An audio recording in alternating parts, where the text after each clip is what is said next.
Welcome to the Astrology Star Sisters. I'm Elizabeth Liz Muschett, and welcome to my channel. And the Astrology Star Sisters today are going to talk about Mercury stationing retrograde in Aries. And my star sister, colleague, and friend, Madam Simon, is here to join me today. Welcome, Simon. How are you? Fabulous. How are you? Good. Just trying to tame my hair because it feels really frizzy. It's like I feel like the electricity's in my hair of all the change. It kind of goes along with the Mercury retrograde in a way.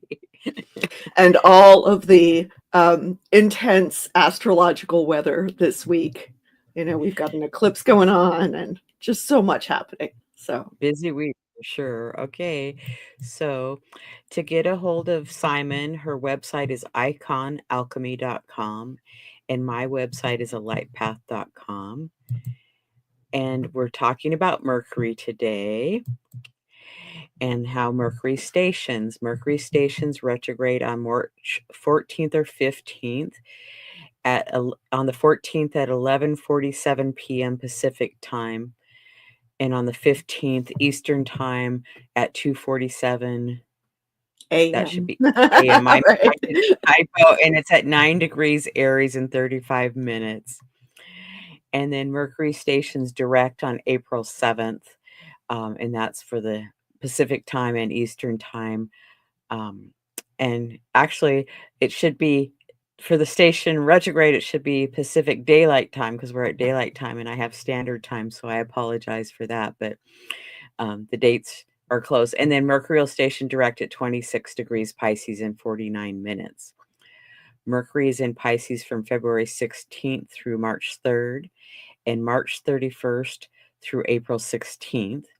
And Mercury is in Aries from March 30th to the 30th and April 14th to May 10th. You want to talk about the shadow phase, please? Okay. So the pre-retrograde shadow and the post-retrograde shadow are the times when Mercury is in the degrees that it will go across during the retrograde for the pre-shadow, where it's like that pre-shadow is where it's in those degrees that it's then going to return across. And then in the post-shadow, it is in the degrees that it already traveled through before the retrograde, and now it's going to also revisit them. So, and between the pre and the post shadow, we have the retrograde phase. right. And for those of us like myself who are born during Mercury retrograde, a lot of the Mercury retrograde shenanigans that most people associate with the retrograde phase is we experience those during the shadow. So right before I got on today, I was scrambling to find my microphone cord, a very Mercury retrograde kind of thing, because it had grown legs. And so, yeah, those of us born during Mercury retrogrades will often experience those things during the shadow phases instead of during the retrograde. During the retrograde itself, I tend to be like, hi, everybody else, welcome to my brain. But during the shadow periods is when things get kind of crazy for me. Okay, so we're going to jump into a little bit about Mercury just to give a background and set the stage here. It rules Gemini and Virgo and is associated with the 3rd and 6th house. Mercury retrograde is a good time to redo, review, reorganize, reevaluate, rethink. What are some other things for Mercury retrograde that happen, and even in the shadows, for that matter? Reorganization is definitely a good, a useful thing. Paying attention to what needs to be revisited, backed up, like, you know, data getting backed up. Figuring out and fine-tuning our communication systems, our information systems.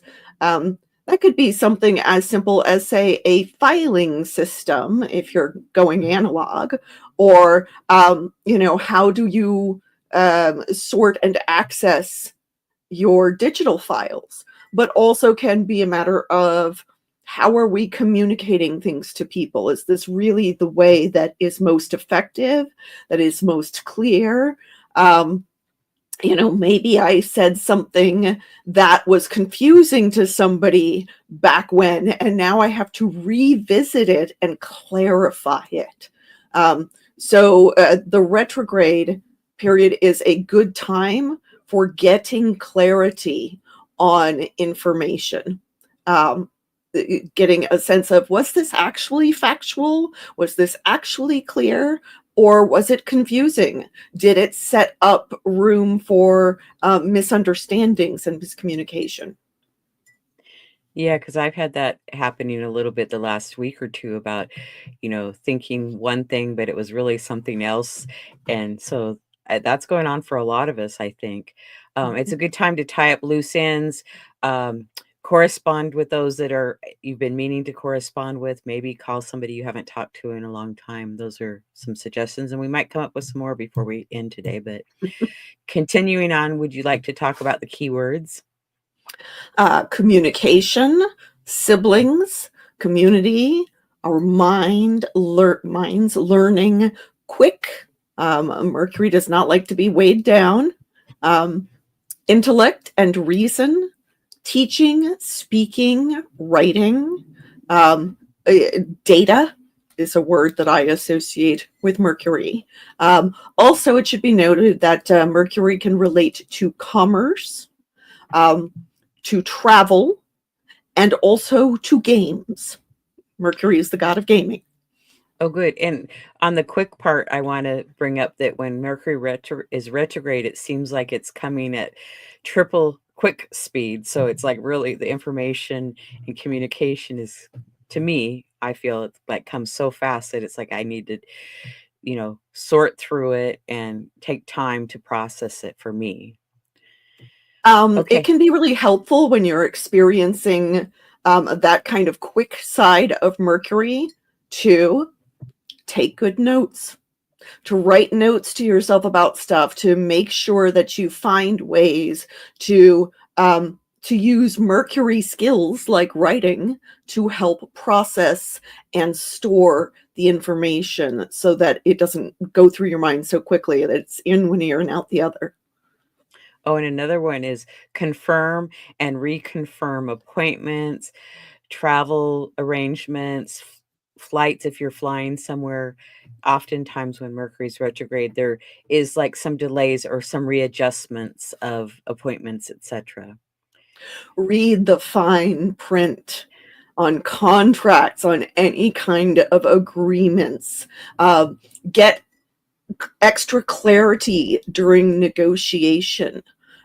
Practice active listening skills. Where you listen carefully to what somebody is saying and then repeat it back to them to make sure that you got it right.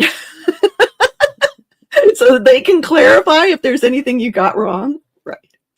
Exactly. And then a few cautions would be confusion, too much information to sort through, self-deceptive, procrastinating, indecisive, and sitting on the fence and can't make a choice. Would you like to add anything? Yes, analysis paralysis is what I call it. This it can be very much associated with Virgo in particular, but also you can get it a little bit with Gemini, where you just have there's so many ideas or there's so much data to process, and it's like you want to check this thing one more time and make sure it's right and all of that, and in the process of trying to logically figure something out, you end up not doing the thing because you're too busy thinking about it rather than actually doing. Yeah, changing Pacific Standard Time to daylight time because we just had the shift. So I did it. That's an example. I'm an example. I love it. Okay, we're going to talk a little bit about the Aries energy because um, this retrograde starts in Aries, backs up into Pisces. It's the first and youngest sign of the zodiac. It's a cardinal sign that initiates, creates, and is very energetic. It's a fire sign. So all about passion, boldness, again, creativity, action, courage. The ruling planet is Mars, and it's associated with the first house. The mantra is I am, and a few keywords are trailblazer, active, warrior, adventurous, pioneering, courageous, brave, assertive, and motivated. And a caution can be rage, resentment, warlike, impulsive, and aggressive. Is there anything you'd like to add to that? So Aries is all about doing, not necessarily thinking, even though it rules the head. And certainly Aries can think. It's not like it never thinks. But Mercury in Aries is thought that is backed up by action, swift thought, because it's a fire sign. And we may end up like with our thoughts kind of rushing ahead of us. That can be something that can confound our speech, where our thoughts are going so fast that it's hard for our mouth to spit them out. I like that. That's a good I have this analogy. trouble a lot. And so, as you mentioned, this retrograde is going to be in 2 signs, and they're 2 very different signs. Aries being this youngest sign energy, and then we go back into the eldest sign energy. We go from this starting energy back into completing energy. We have to go and revisit stuff that we thought was done with. So I'll let you cover Pisces if you don't mind. Oh, sure. So Pisces is the oldest sign of the zodiac, the last sign of the zodiac. It is a mutable sign. That means it's flexible. It brings projects to completion. It's ruling planets. So traditionally, its ruler is Jupiter.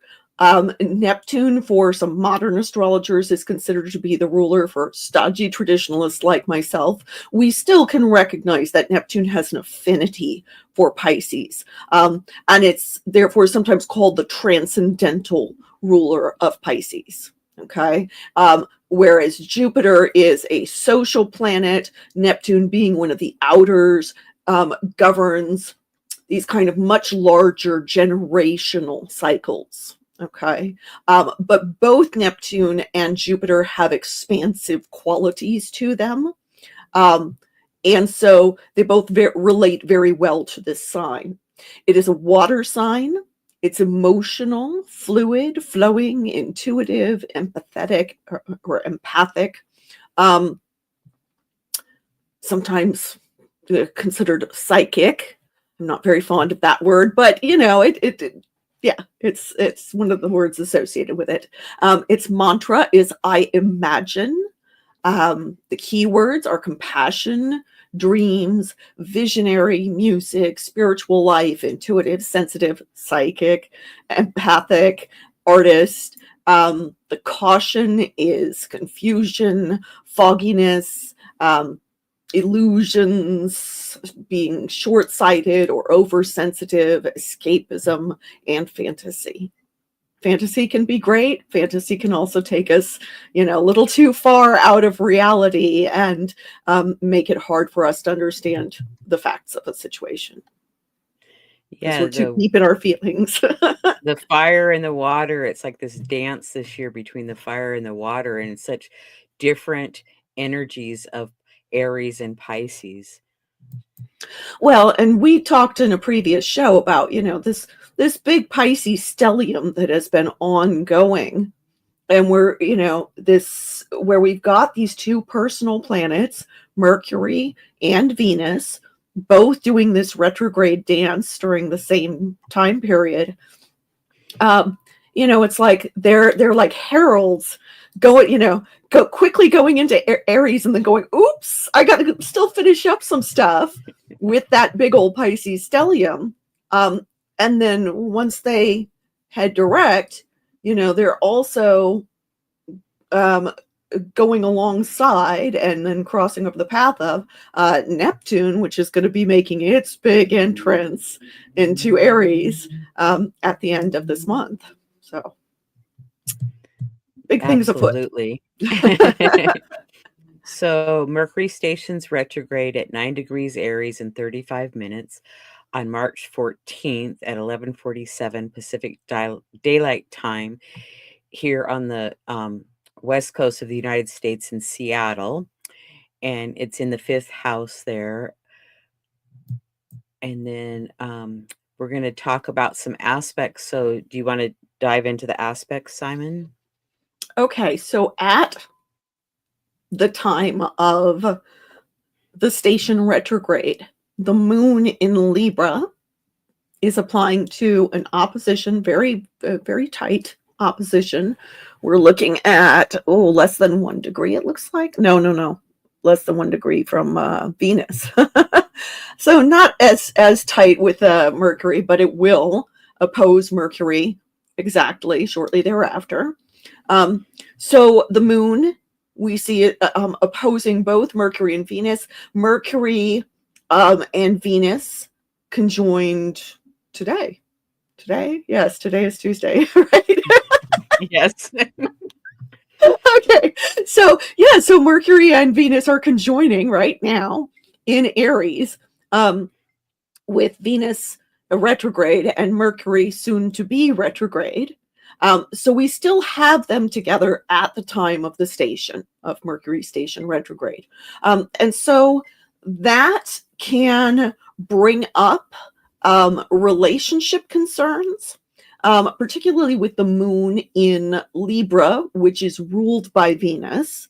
And this Aries Libra axis that is being emphasized here then is really calling on us to pay attention to how we are communicating with other people in a way that asserts ourselves, asserts our will, asserts our goals and intentions, while at the same time not trampling on the relationship or throwing the baby out with the bathwater, not discarding something that is actually good in terms of our connections with other people. This is a time when we may need to kind of rethink our alliances, rethink our networks, as well as our close personal relationships. It can be things like rethinking, if somebody works in customer service, rethinking how they're communicating with their customers, how we communicate with our colleagues, these one-on-one relationships, whether, close or business-like, are being emphasized here. And I definitely think with Mercury so close to Venus, how we conduct business, the nature of commerce is likely to be emphasized and affected during the course of this retrograde. I do think that that's not just on the personal level, obviously. That's on a more macro level, the mundane astrology level that relates to world events. I think that we may see some questioning about how business is conducted during this time. And people may, need to revise, who are they doing business with and how as a result of this. That makes a lot of sense because that's kind of going on in the world. It's we can see that on the news. Yeah, there's lots of concerns about, trade wars and supplies and, pricing and all of those kinds of things. Remember that Venus, yes, she relates to love and beauty, but she also relates to wealth. Okay. And Mercury, Mercury can certainly relate to our communication, but there's also this kind of transactions that Mercury governs, both our financial transactions, but also the kind of social currency of, what favors do we do for people? What are they doing for us? Do we have fair and equal and balanced relationships? Is there justice? Okay. I very much view this as something that's going to emphasize economic justice. And it should be noted that in mundane astrology, the moon relates to the will of the people. Okay. And so, when Mercury and Venus are in a sign that is very much about the individual, and the will of the people is in a sign that is very much about relationship, then there are going to be, we may be revisiting decisions made by individuals that run potentially counter to the will of the people. You will also see that Mercury and Venus are sextile to Pallas Athena in Aquarius.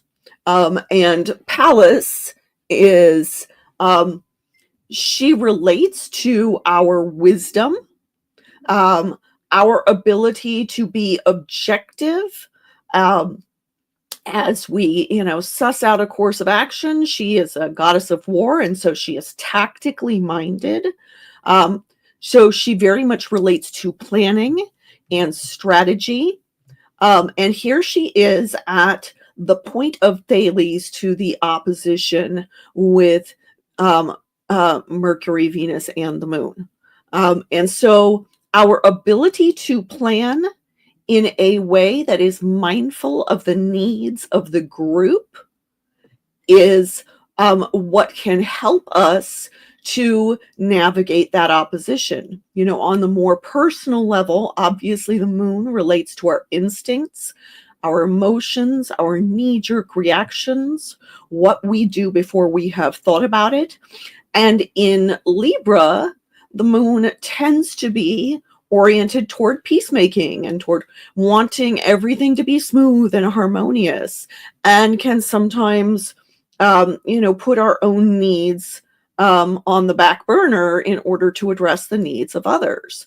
And yet here we have both Mercury and Venus now retrograde and reconsidering those dynamics and potentially saying, hey, I'm not getting my needs met, and that's not cool. Or conversely, hey, there's somebody over here who is getting, the short end of the stick. And remember, Aries is ruled by Mars. It's a fighting sign. Okay. So then it's, hey, these people over here are not getting their needs met. You're not paying attention to what they need. And I don't like that. I view that as unjust, and I'm going to fight for them.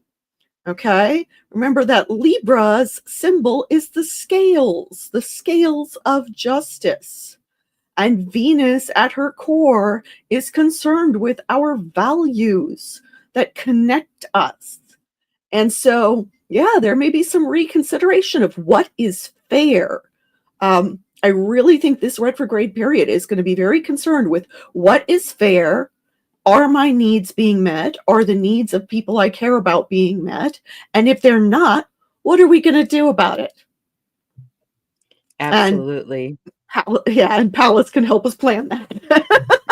Well, and Venus went retrograde at 10 degrees Aries, so their station retrograde point in the chart is, right next door to each other. They're super close, so it's like activating that point. And also I wanted to bring up that Aries is about your relationship to yourself. So how are you communicating to yourself? Is it time to journal? Is it time to get some counseling perhaps? Or you are important. You're important too. Make more time for yourself. Yeah. Also, what is the narrative that you're telling yourself, especially the narrative regarding what you value and who you value? And, we can sometimes tell ourselves some pretty rotten things that, make it seem like, maybe other people don't care about us as much as they do, or we don't matter as much as we do. When if we actually bothered to communicate with somebody else about those feelings, they'd be like, well, what are you talking about? You know, that's not how I view it at all. And so this can be a time within our relationships to get some clarity, and to, maybe stop being as unkind to ourselves as we sometimes are. It should be noted that both Venus and Mercury are co-present with Chiron here in Aries. And with Chiron and Aries, so we're both hanging out there. Chiron is we're currently in the Chiron return of the United States. And Chiron has lessons to teach us about the ways in which we perhaps expect too much of ourselves at times, that we push ourselves to be, to pull ourselves up by our bootstraps, which is an impossible task. Okay, it was never meant to be an aspirational phrase. And so there is this reminder here of like, how hard are you pushing yourself, especially within your mind and the narrative that you are telling yourself. Right, because there's a healthy amount of pushing, and then there's an unhealthy amount of pushing at times. So a good time with this Mercury retrograde to kind of evaluate that and look at it, and even how you communicate. Maybe it's time to improve your communication skills. So we have some other aspects here. We have a couple grand trines that form a Star of David and another trine. So we have a water trine and an earth trine. You want to go ahead and talk about those, Simon? So the grand water trine, we've got Vesta in Scorpio, which is ruled by Mars, who is currently in the sign of Cancer. And that Mars and Vesta are trine the stellium in Pisces, which is they're most closely trine with Saturn.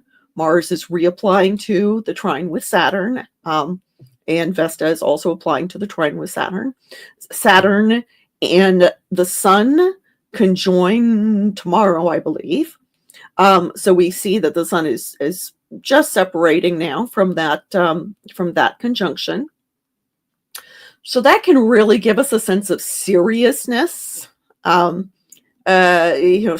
kind of the weight of our feelings, a sense of a long-term impact to our actions now, and to what we are focused on emotionally.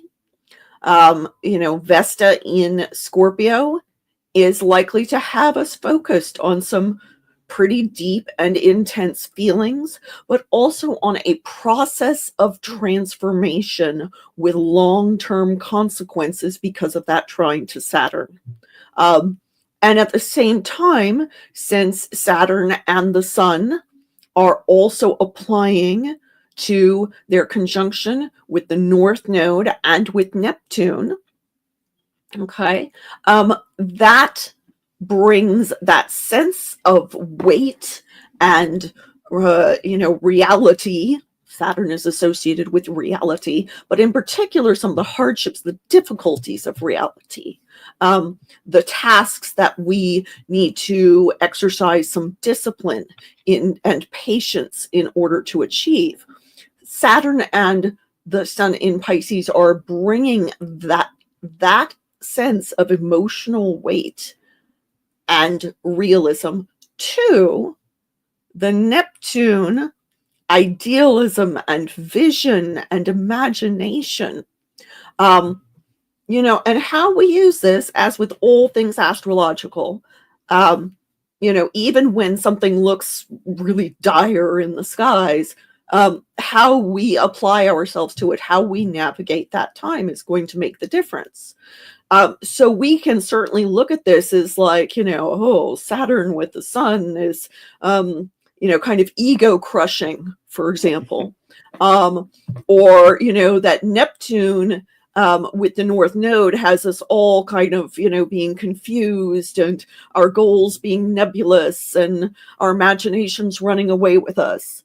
But it can also be, here we have this, we are being given this time between now and when all of, when Saturn, the Sun, and Neptune all go into Aries, we're being given this time to swim around in our imaginations in order to create a big vision for how we are going to end the things that we want to end, the things that need to end, so that when everything goes into Aries, we can really get off on the right foot when it comes to beginning new and great things with imagination, with vision, with creative power, and with the decisiveness needed, to cut ties with what no longer serves us and to have a fresh slate, start something new and wonderful. Okay, something new and wonderful and long lasting, because Saturn is involved. But right now, with that grand water trine that we're seeing, our focus is emotional and intuitive, and it is tied to what are our actions. And since Mars is still in Cancer, which is ruled by the moon, okay, it is still oriented toward what is close to home, what is related to our families, what is related to our circles of friends, what is related to, those that we share close emotional ties and values with. Okay. So it can be community oriented, but it has that sense of what is home, what is near and dear to me. And because it's Mars, it's what am I willing to fight for? Okay, to protect and take care of. So we've got that on one side, and then we've got the other trine, which involves the South Node in Virgo, Uranus in Taurus, and then this is kind of a cross sign trine here that we've got, but we've got it is with Pluto in Aquarius. And so the South Node relates to what we are moving away from, what we are letting go of, what we are releasing. At the same time, do remember that in terms of that karmic arc of the South Node moving toward the North Node, just because we're moving away from something doesn't mean that we're repudiating all of it. We still have, our strengths, our area of comfort is where the South Node is. Okay. And moving toward the North Node, that is future oriented, but it's also what is unfamiliar. Okay. And so here we are being asked to move away from some of our maybe some of our nitpicky, critical, judgmental kinds of ways of being, or away from bad habits. Virgo can very much relate to our habits. And remember that Virgo is ruled by Mercury, so it is being impacted by the station that is happening at this time. And then it is trine Uranus. Uranus, of course, relates to sudden change, surprises, rebelliousness, our desire for liberty, our desire for something new and exciting. Sometimes when there are these Uranus transits, we can feel a kind of restlessness that is happening. Even boredom with things that previously interested us, as we're now considering what would actually make me feel liberated, what would make me feel like I am am freer than I have previously been. And so there can, with this trine being tied to Pluto that has now moved into Aquarius, we may feel kind of like we're chafing under the control of previous social systems. And now are considering what needs to be shifted. What do we need to let go of? What do we no longer want to tie ourselves to? And also, who may be up to shenanigans behind the scenes that are having an impact on our sense of liberty.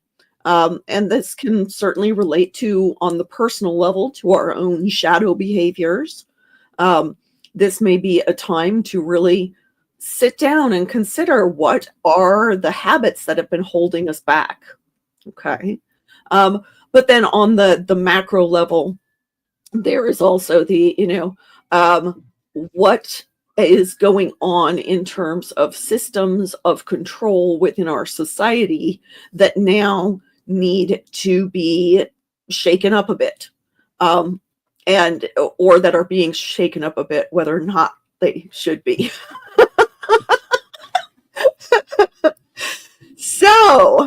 So that's kind of on that big background level, because these are two outer planets that we're seeing here, Uranus and Pluto. They tend to operate in a more impersonal way. And so in connection with that trine to the South Node, there may be this sense of, things slipping away, whether or not we like it.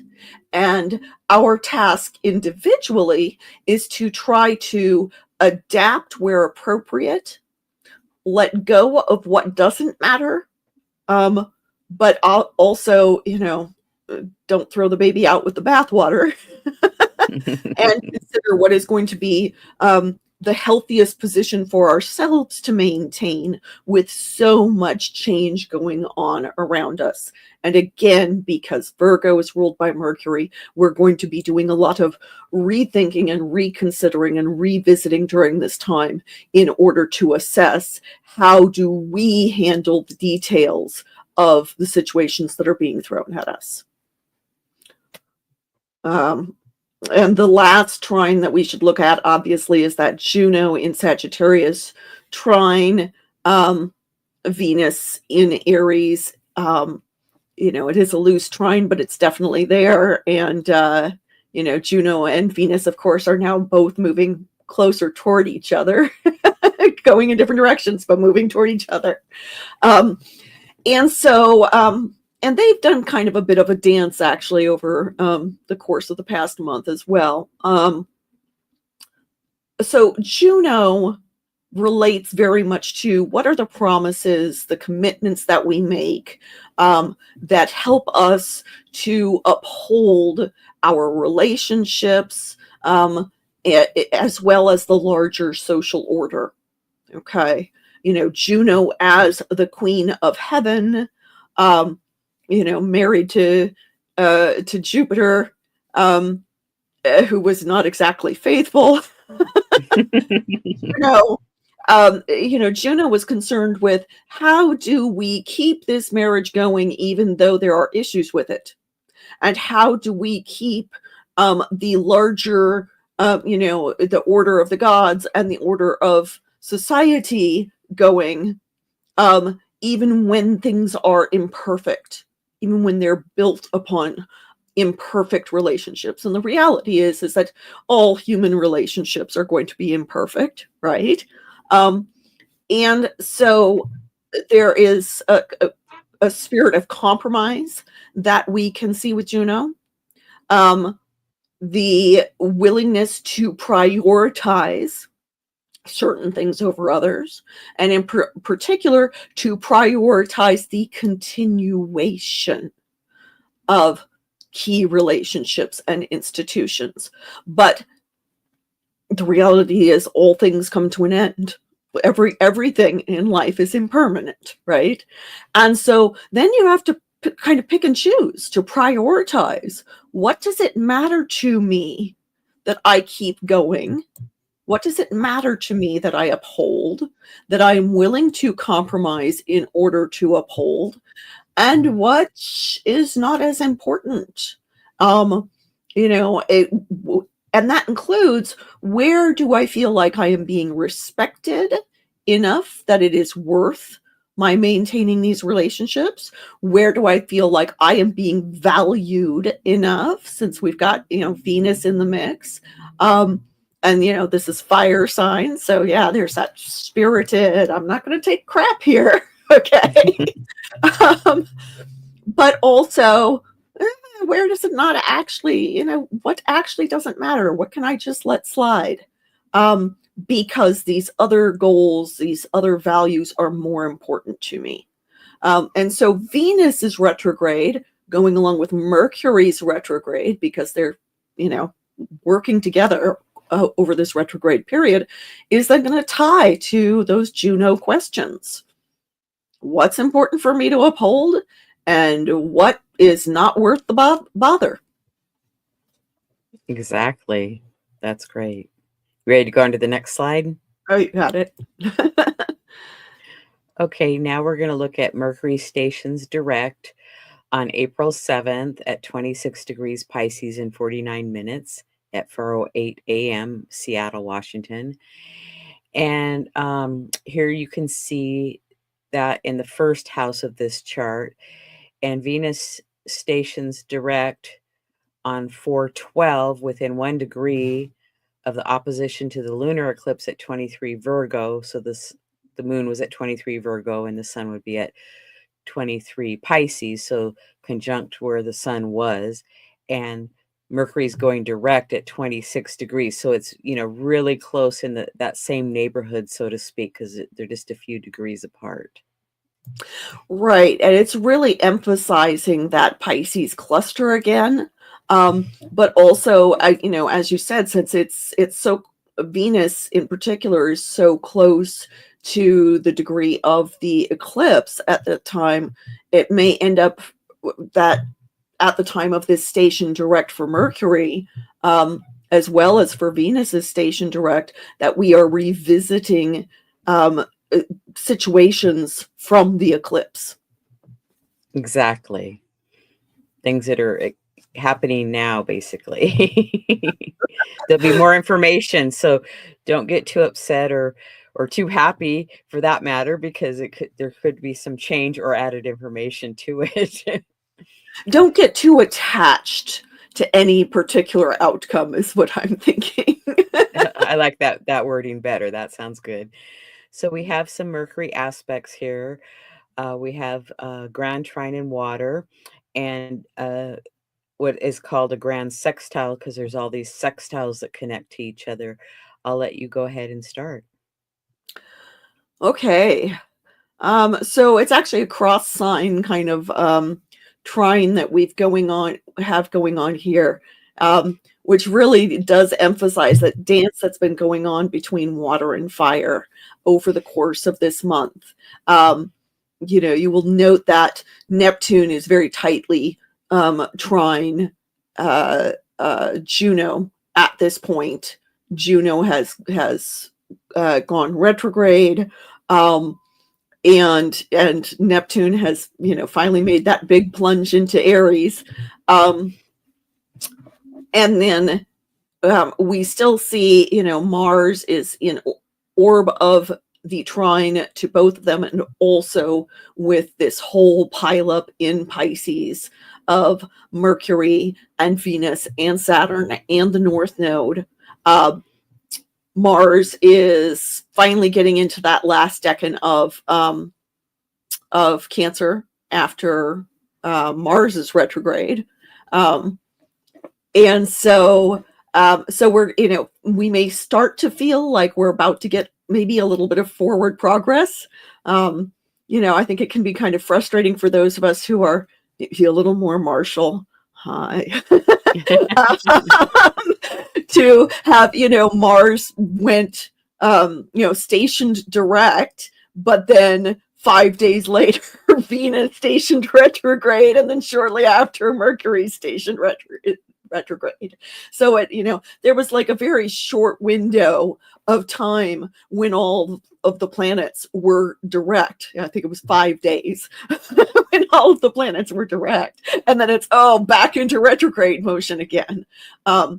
So finally, with the Mercury stationing direct and then Venus stationing direct 5 days later, we may finally feel like we're going to get some forward motion going. Mars is starting to work up speed after being all slow and sluggish with the station. And so here we've got, with that grand trine, now there's some big completing energy that we're seeing with 2 personal planets in that final decan of Pisces, and the 3rd personal planet in the final decan of Cancer. And remember that water signs relate to our emotions and our intuitions. So this is, I very much feel like this is working ourselves up to the point where we are emotionally ready to handle the next step. Once everything has moved into Aries and beyond, it's a whole other ballgame. It's a new phase. And especially with, all 3 of the outer planets are changing signs over the course of a 9-month period. Pluto back in November, now Neptune at the end of this month, and Uranus in early July, I believe, beginning of July. Yes. And so, there's this big shift that is going on with all 3 outer planets. Outer planets move very slowly.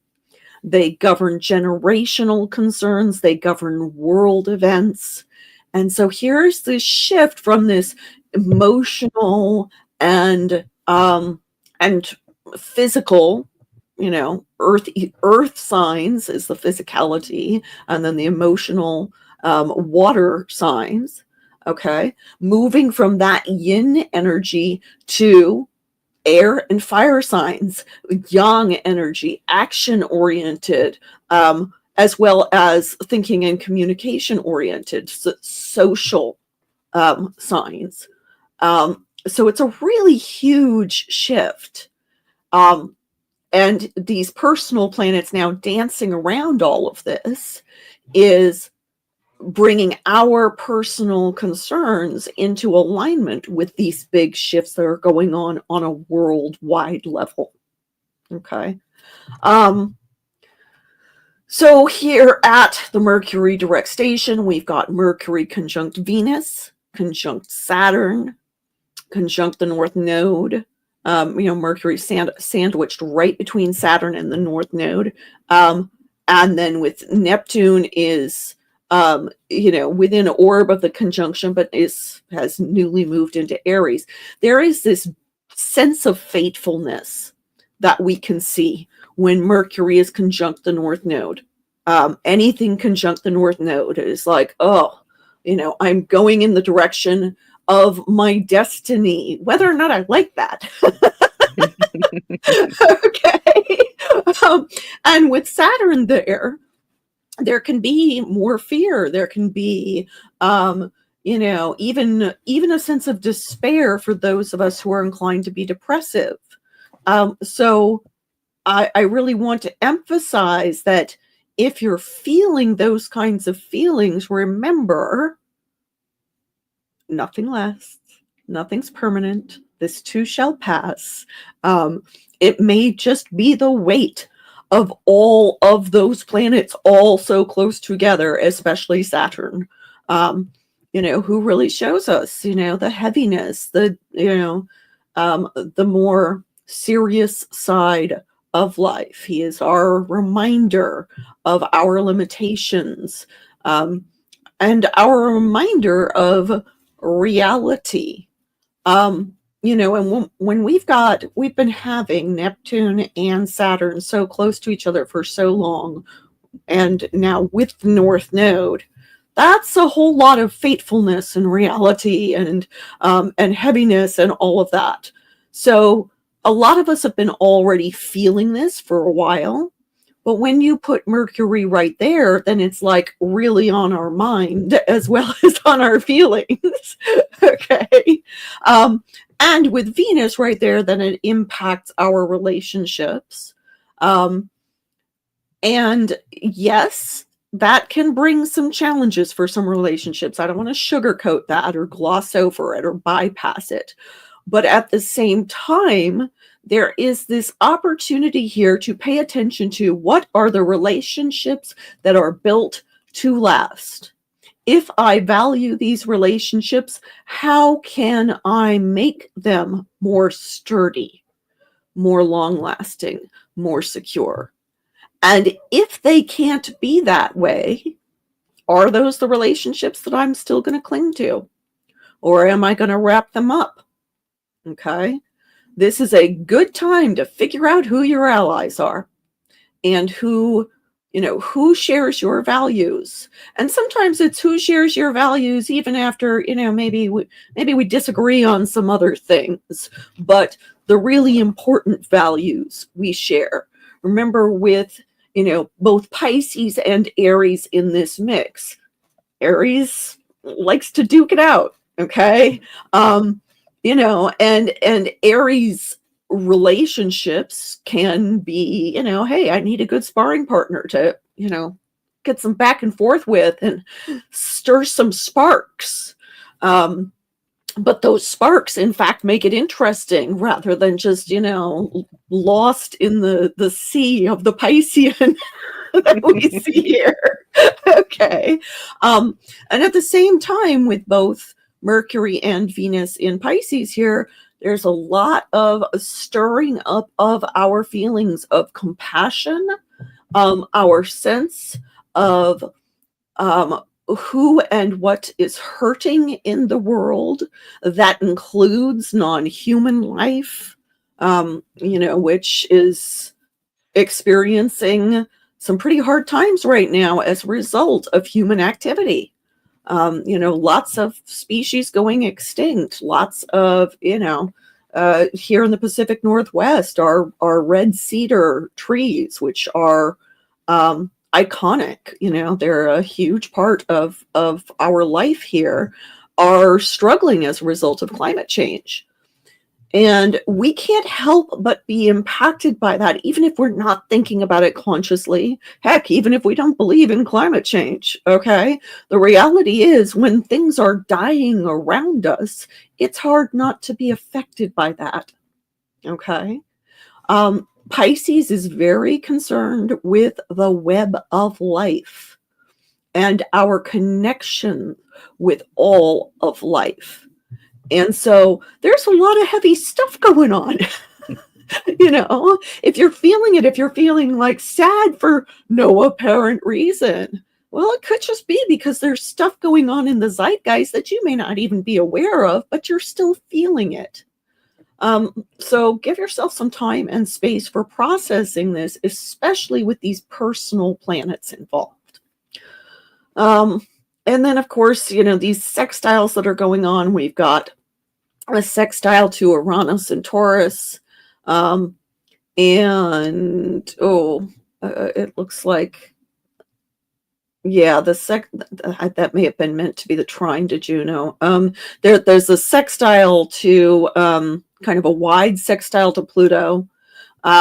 We've got that is sextile with Juno. And so again, there's that background, that backdrop of the bigger stuff that's going on, the world events going on, the outer planet changes, but also then the connection to Juno is how are we, what are we maintaining in terms of relationships and institutions, and what are we going to have to let fall by the wayside? And then that Juno and Mars are by degree, both in the sextile with the South Node. And so we may need to take active steps, because Mars is involved, to, clear away some clutter. Whether that's physical clutter or mental clutter, whether it's our habits, addressing health concerns, since Virgo can be very health oriented.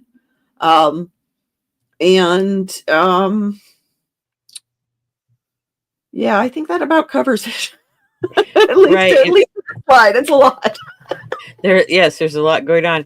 And, for those that aren't used to, really getting deep into their feelings and emotions, this can be a little uncomfortable. But, like you said, this too shall pass. So, but it's really wanting us to get in touch with those feelings on a deeper level, because we can shift and change it when everything moves from the water to the fire and the air. It's like going to be a shift instead of holding it all in. Now it's time to take action. Yeah, and I do feel like that Pisces stellium, I've been calling it big victim energy. And so, there's this, we may really be feeling like, oh my goodness, why is this all happening? Why are things so difficult? This is unfair. I don't know how to handle it. And we may have some issues with ourselves for feeling that way, because that's not a comfortable way to feel, and it isn't like, bold and brave and heroic seeming, right? And yet we need to actually acknowledge and address those feelings before we can take the action of Aries, before we can move into the next step. Absolutely. So here we have some more aspects. We have a couple of T-squares, an opposition, and a square. You can start anywhere you want on this. Oh boy. Okay. So we've got Juno loosely opposing Uranus. She's retrograding back toward the opposition, reapplying to an opposition with Uranus. And so, Uranus' change, is disruption, is, shaking things up. And Juno may not be too thrilled with that at the moment, because Juno's, tries to continue things, tries to keep people together and institutions functioning. And with that opposition to Uranus, that's not necessarily happening. There are some things that are going to fall apart. There are some things we're going to have to leave by the wayside. Okay. So, that opposition is creating this kind of, seesaw balancing act, trying to figure out, what do we get rid of and what do we keep? And then Jupiter in Gemini, that has been the big kind of information overload that has been going on for a lot of people, including conflicting information, surface information that doesn't give us a lot of what we actually need to make good decisions. All of that can be going on with Jupiter and Gemini. Jupiter is still a benefic and is still trying to bring us good things, but just by virtue of that expansive quality, that enthusiastic quality that Jupiter has, it can seem a bit much. And it also can relate to people talking big, whether or not that they have actual facts to back that up.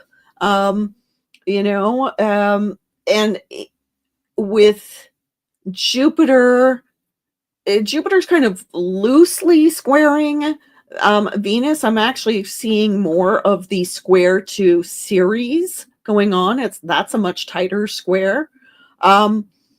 But Ceres is, of course, co-present with that entire Pisces stellium.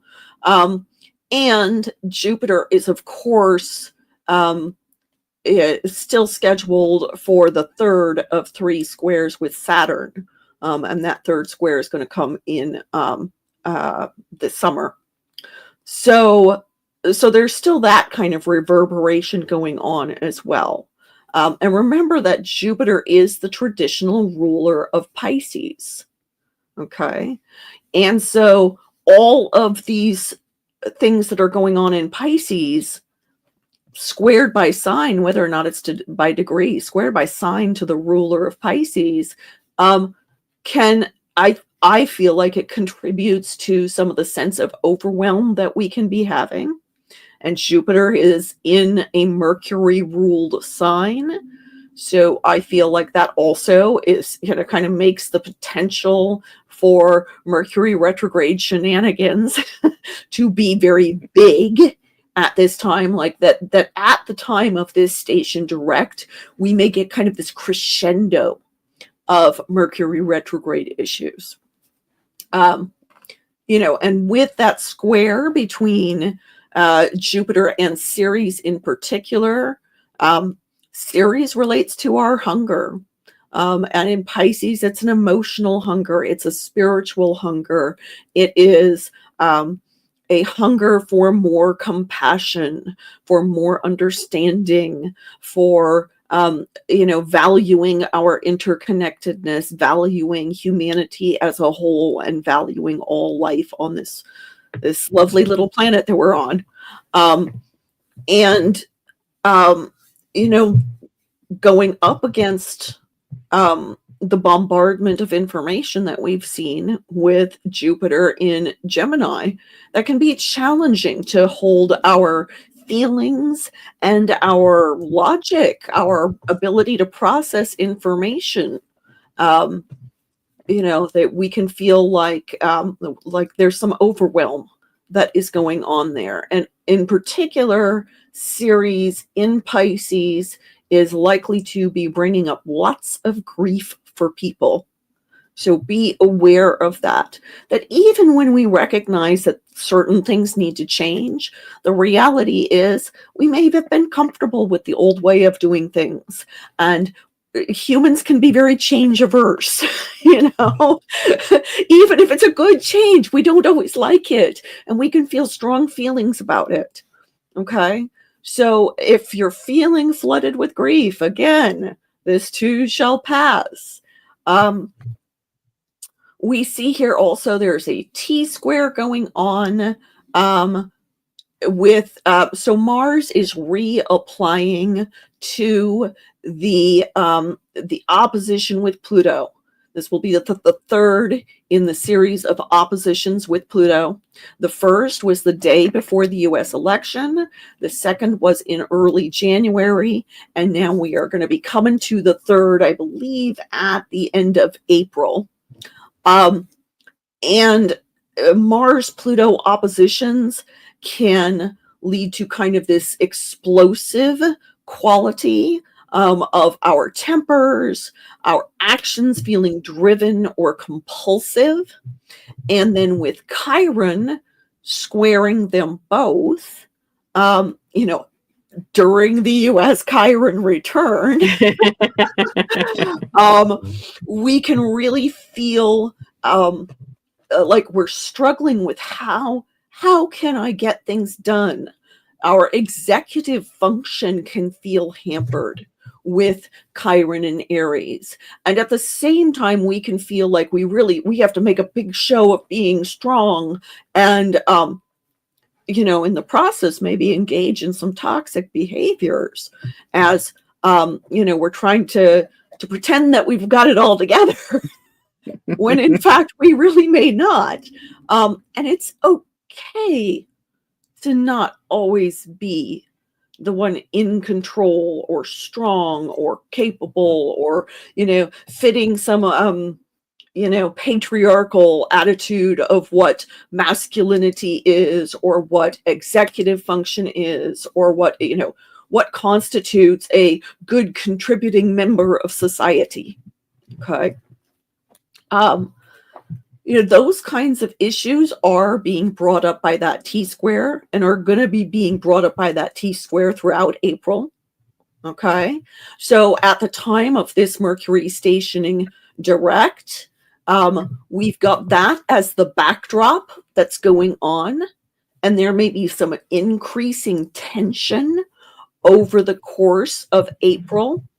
But, because Mercury is stationing direct at this time, that Mercury is potentially going to be better equipped in terms of how we are thinking and communicating about this.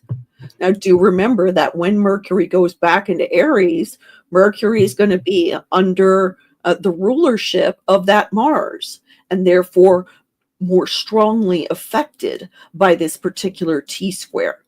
So, during this retrograde period, then, we need to be kind of, boning up on what are our information and communication processing skills that can help us to deal with tension, frustration, temper, kind of Machiavellian stuff under the surface that then, explodes into outright hostility, because all of those things are potentially factors during this T-square and in that lead up to the Mars-Pluto opposition becoming exact, perfecting at the end of April.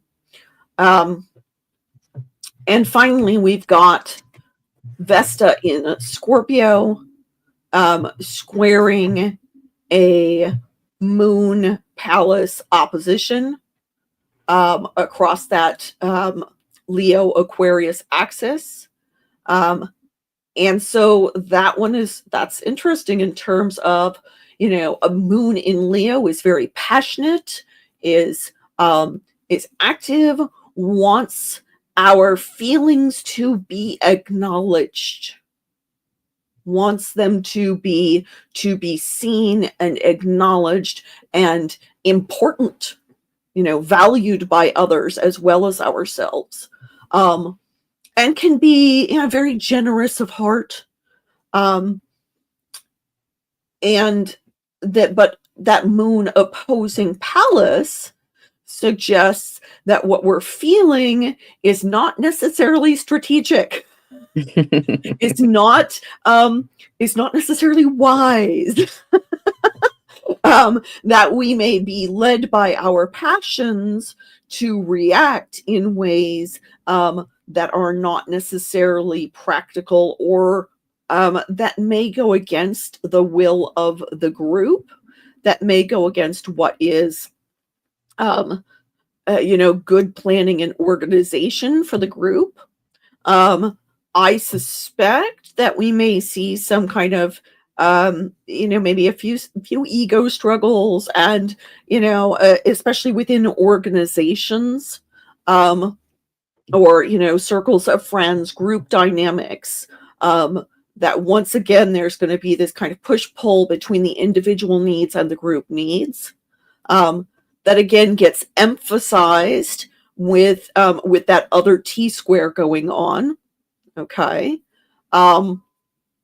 And Vesta at the release point of that T-square, is putting our emotional focus on that.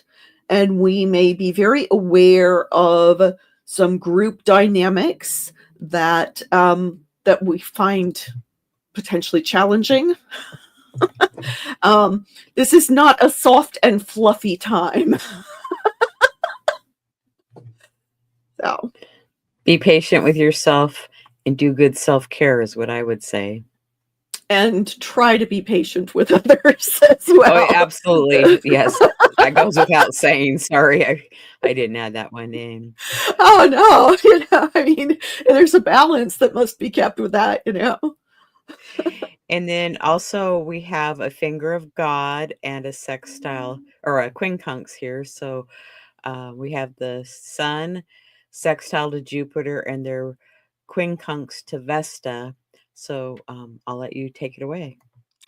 Okay, so that's also known as a yod.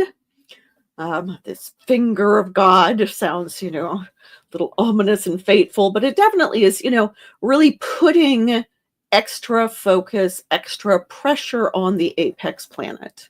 Okay, the apex planet in this case being Vesta. Which is very interesting because Vesta relates to our focus anyway. but also to what do we hold sacred? What is important to us, especially as an identifying quality of a group. Vesta is the goddess of the hearth, but specifically the Roman goddess of the hearth. And so this is not just the hearth of the personal family, but the hearth of the empire. Okay. And so, let's face it, modern empires are being transformed. That's that scorpionic quality. And it is dredging up deep and intense feelings, also scorpionic. Okay. Vesta at this point is retrograde in Scorpio. And so that may have us, kind of rehashing some feelings about national identity, or other group identity concerns, especially with, as mentioned before, Vesta is at the release point of a T-square, right?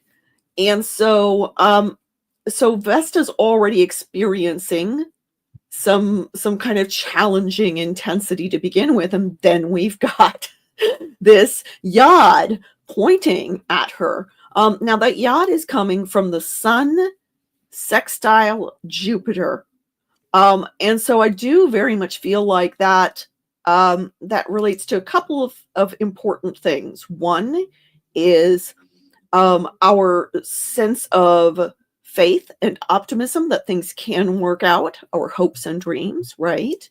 Hopes and dreams that are based in data, since it's Jupiter in Gemini. And that Jupiter's really going to be feeling the Mercury stations, since Mercury rules Gemini. The sun here is in a Mars-ruled sign like Vesta is. They are both answering to that Mars. That's reapplying to the opposition with Pluto. Okay. And so, and that Mars is debilitated in Cancer. Mars wants to get out and be active and potentially, kind of duke it out with folks. But in Cancer is, trying to take action through emotional means or in emotional realms, and close to home. Okay. And so even though the sun is considered to be exalted in Aries, is approaching the degree of their exaltation at this time, the sun is still, along with Vesta, they're both a little wonky right now because Mars is a little wonky. And so there can be some kind of, more driven, compulsive behaviors that we can see in terms of figuring out where our focus should be, and how are we, what is our conscious awareness of what is going on. There's a lot of stuff going on underneath the surface at this time, that maybe make it hard to have, kind of logical, rational approaches to what's happening. And at the same time, our logic, our reasoning, our ability to process data is being emphasized because it's the Mercury station. So, yeah. Our focus is on our feelings, even though there's also this really powerful draw of attention with the station to our logic. And so balancing head and heart right now is a challenge. That's just the reality. It's a challenge. We've got also the Moon Quincunx series at the time of the station. And so again, there can be some difficulty understanding and processing our own feelings, especially when it comes to what am I hungry for? What is going to fulfill my needs. Also, where am I trying to care for, to nourish myself and others? Um, it should be noted that wherever we see Ceres, typically the answer is in the sign opposite, which would be Virgo, where we've got that south node that's asking us to let go of some things, especially let go of the need for perfectionism, the need for judgment, our hypercritical tendencies. But the moon in Leo is like, but I'm fine and perfect the way I am. I don't need to let go of anything, you know. and and I really want you to see what I'm feeling. Um and so, that's a kind of a anytime we've got a quincunx, we've got kind of this teeter-totter effect where both planets are trying to get their needs met, but it is difficult to meet them at the same time because neither one, they're not in the same modality. They don't have any kind of elemental connection. They Neither one understands the other. Okay.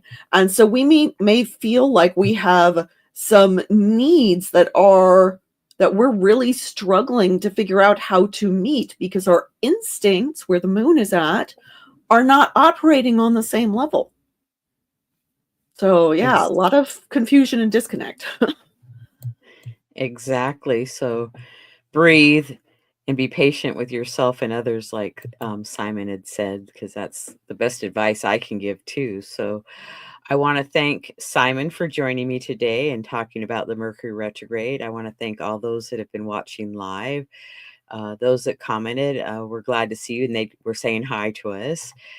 And we will be back with other episodes. And you might want to go back and look at the Venus retrograde episode 2, since they're happening so close to each other. And then Simon has her information on her Patreon page, and I'll let her tell you about that. So, I can be found on Patreon, where I offer semi-regular analysis of the transits that are going on for my patrons. I also do custom astrological art for my patrons based on either placements within their natal charts or their solar return charts. And like Liz, I am also a consulting astrologer. And so if you wish to schedule a consultation with me, I'd love to hear from you.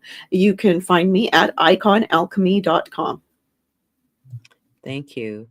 And again, I do consultations. I have a newsletter at my YouTube channel that you're watching right now. So I appreciate you subscribing and contact me for a consultation. Other podcasts with Astrology Sisters is Chinese Astrology, Decans Using Astrology and Tarot, Dwarf Planets, Fixed Stars, Planet Stationing, Uranian Astrology, and Venus Star Point.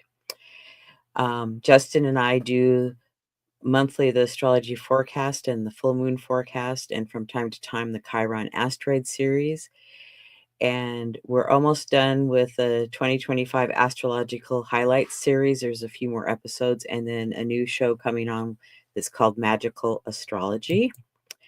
I will be on Talk Cosmos for the Aries solar eclipse, the new moon, on March 30th, and you can watch it live here on my station at 1 p.m. Pacific Daylight Time, or come back and watch it at your convenience. And again, to get a hold of Madam Simon, her website's iconalchemy.com, and my website is alightpath.com. And I want to thank everybody again. Come back and see us again, and it's goodbye for now.